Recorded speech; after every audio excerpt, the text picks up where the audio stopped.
dietitian Tamsin Campbell is joining me in studio now. She recently wrote an article called Eat for Energy that was published in the latest edition of Health Intelligence magazine. Now she's going to unpack that article for us and let us know how we can get through our work days happy and healthy. Hello. Hi there. It's good to be here. Thank you for having me. It's good to have you. Now, what I thought was interesting about this article is we never actually think about eating to get through the workday. We just think we're going to work, and when I get hungry, I'll deal with it then.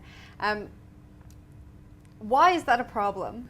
Well, that's a problem because it makes you end up turning to things that you shouldn't actually be turning to. If you have a cafeteria or a coffee shop down the road, or just a BP Express shop down the way, or whatever it happens to be, there's generally unhealthy options available.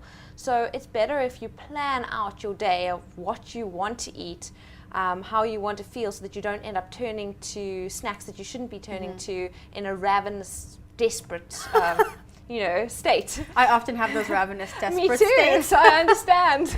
Now, I think what a lot of people are probably thinking is it sounds like it takes a lot of time, and we don't have that time. Yeah, so what do we do?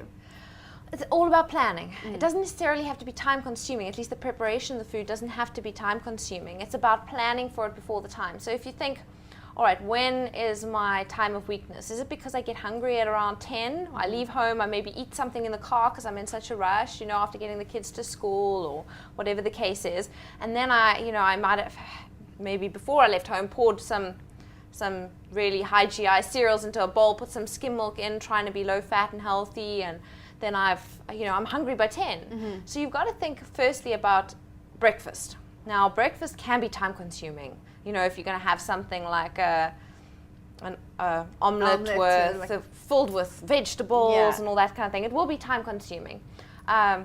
Or you can have something that's also going to be relatively time consuming, but you could take on the go, like a smoothie. And breakfast is very difficult to get away from being time consuming. So actually it's about planning to make it less time consuming, maybe over the weekend. So on Sunday, if you decide you're going to have an omelette, then maybe grate cheese for as many omelets as you might want to have in the week. If you want to have 2 or 3 omelets, over the 5 days, then, grate your cheese beforehand. Maybe make the tomato, mushroom, onion mix, beforehand, that you can just pop into the omelet.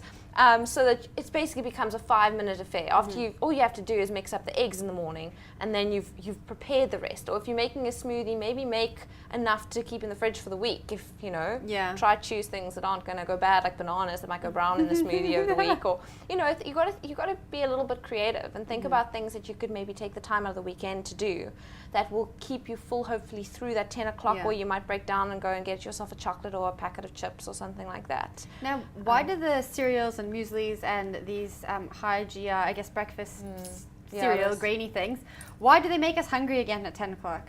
Because they don't actually contain the components that keep you full. So fat keeps you full, protein keeps you full, and fiber keeps you full. So if you get those things into your breakfast, you're going to stay full.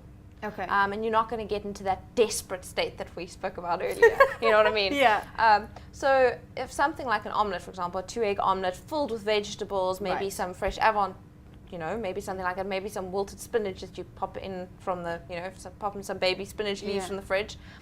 That's going to keep you full for long because it's got fat, it's got protein, and the vegetables provide the fiber. So that's going to keep you full for longer. Plus it has the added benefit of having energizing nutrients like B vitamins and iron, which are nutrients that are often, if they lack it, it makes us fatigued and tired.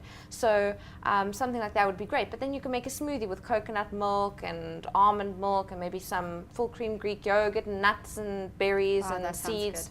And maybe some fiber. You can get fiber supplements, or you can maybe add a little bit of oat bran or something like that. Then you're getting all the micronutrients that you need to keep you energized, as well as the fat and the protein that you need to keep you full, and that way it's going to actually last you through.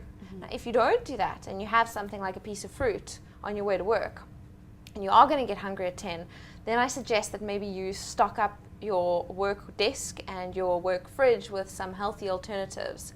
So go to the shop and buy yourself some maybe some kudu biltong or nuts, and maybe keep some apples at work, you know, that sort of thing. Maybe even buy some finger vegetables that you can keep in the fridge with a thing of hummus or some avo that you can, or cream cheese that you can dip in when you get really hungry, so you don't end up turning to that choc chip muffin or chocolate or All the really delicious bad for you things. Exactly, which you're going to turn to when your energy levels are lowest, because that's when you need the boost of the energizing neurotransmitters the most, like tryptophan. Tryptophan is it's an amino acid or a protein building block that gets raised by carbohydrate or high GI foods, and it makes you feel good because it gets converted into the feel-good neurotransmitter in your brain called serotonin.